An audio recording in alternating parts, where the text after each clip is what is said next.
दैनिक जागरण का संपादकीय डिक्टेशन। गति 100 शब्द प्रति मिनट। स्टार्ट होगा 5 सेकेंड बाद।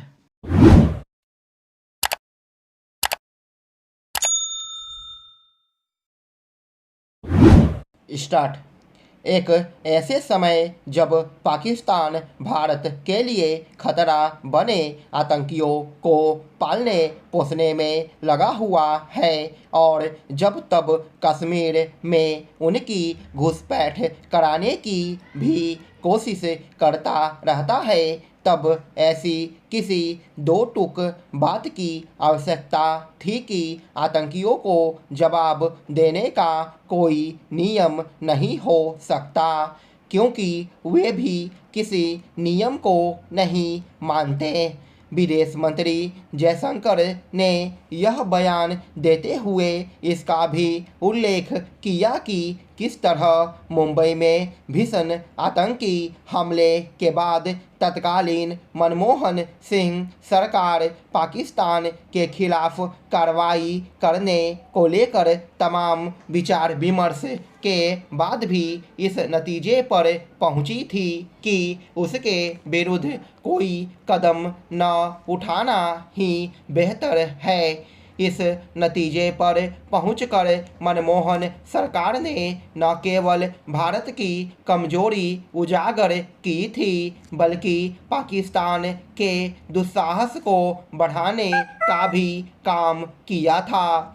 इसके नतीजे अच्छे नहीं हुए और भारत को पाकिस्तान प्रायोजित आतंकी हमले झेलने पड़े। पाकिस्तान के होश ठिकाने तब आए जब पुलवामा में आतंकी हमले के जवाब में भारतीय वायुसेना ने पाकिस्तान की सीमा में घुसकर बालाकोट में एयर स्ट्राइक की।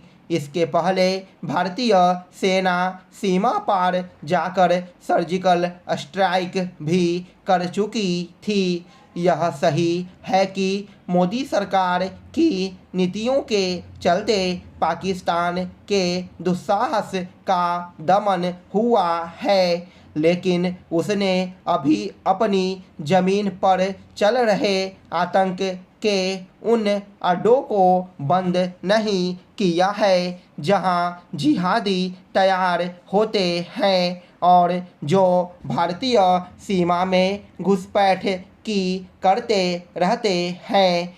कश्मीर में अभी भी आतंकी जब तब सिर उठाते रहते हैं। ऐसे में उसे समय समय पर चेताया जाना आवश्यक है। यह महत्वपूर्ण है कि विदेश मंत्री के पहले रक्षा मंत्री राजनाथ सिंह भी साफ शब्दों में यह कह चुके हैं कि यदि आतंकी भारत में कोई हमला करके सीमा पार चले जाते हैं तो वहां भी उन्हें बख्शा नहीं जाएगा।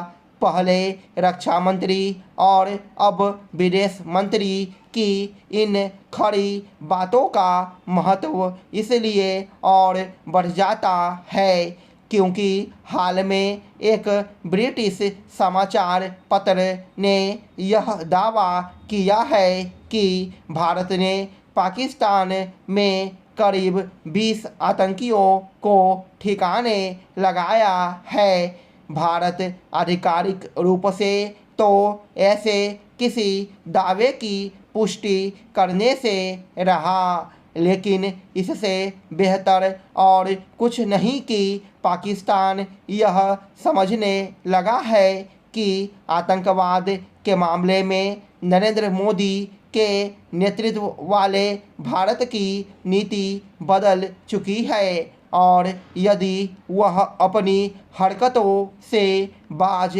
नहीं आता तो उसे उसकी कीमत चुकानी होगी।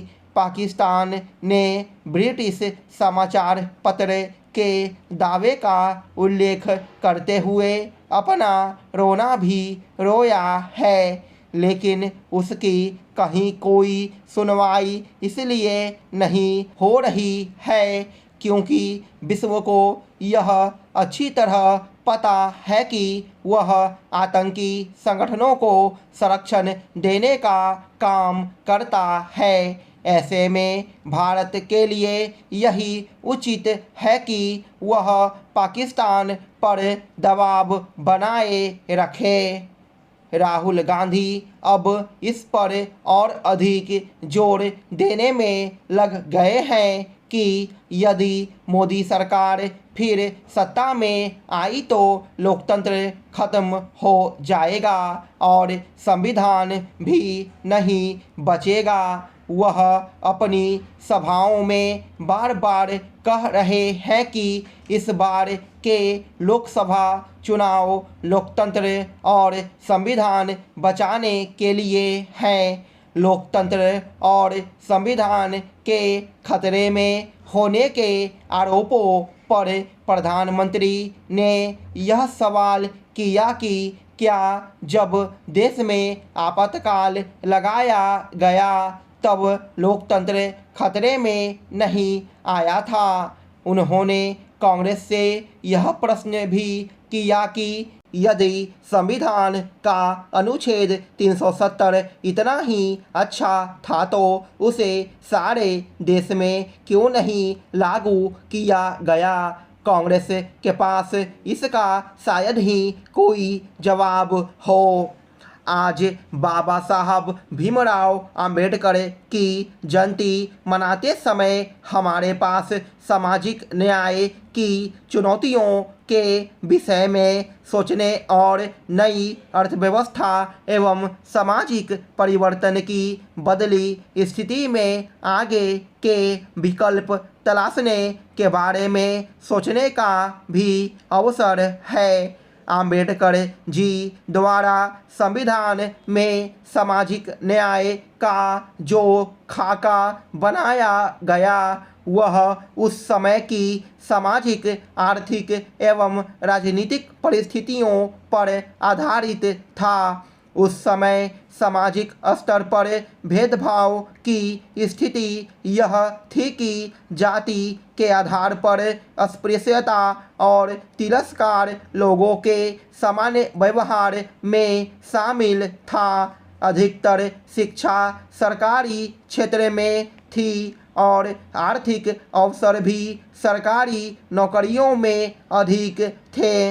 इनमें वंचित तबकों को भागीदारी दिलाने के लिए संविधान में आरक्षण की व्यवस्था की गई, जिसका लाभ तो मिला पर असमानता पूरी तरह दूर नहीं हो सकी, क्योंकि आरक्षण आधारित अवसरों का लाभ सामाजिक शैक्षणिक रूप से पिछड़े वर्गों के सभी लोगों को समान रूप से नहीं मिल सका। प्रारंभ में सामाजिक न्याय के लाभ की पात्र केवल अनुसूचित जातियां और जनजातियां थीं। बाद में अन्य पिछड़ी जातियों, महिलाओं और सामान्य वर्ग के आर्थिक रूप से कमजोर वर्गों को भी आरक्षण के दायरे में लाया गया। अब ट्रांसजेंडर के कल्याण के लिए भी कदम उठाए जा रहे हैं। भारतीय गणतंत्र के 75वें वर्ष में बाबा साहब के सिद्धांतों को संजोते हुए आगे का रास्ता तय करने की ज़रूरत है। इस पर शोध की आवश्यकता है कि सामाजिक भेदभाव की वर्तमान स्थिति क्या है। इसका आकलन करने की भी आवश्यकता है कि क्या किराएदार तय करते समय भेदभाव होता है, क्या महिलाओं को उसी काम के लिए बराबर वेतन मिलता है जो काम पुरुष करते हैं। ट्रांसजेंडर लोग यह तो महसूस नहीं करते कि बगल में बैठने वाले लोग उनसे हिचकते कतराते हैं। यह देखने का भी अवसर है कि अलग दिखने या भिन्न कपड़े पहनने वालों को स्वीकारा जाता है या नहीं। जिस रूप में बाबा साहब ने अस्पृश्यता का अनुभव किया था वह तो काफ़ी हद तक दूर हो चुकी है, लेकिन शिविर में घुसकर सफाई करने जैसी कुव्यवस्था आज भी मौजूद है और इसे ख़त्म करना एक चुनौती बना हुआ है। स्टॉप।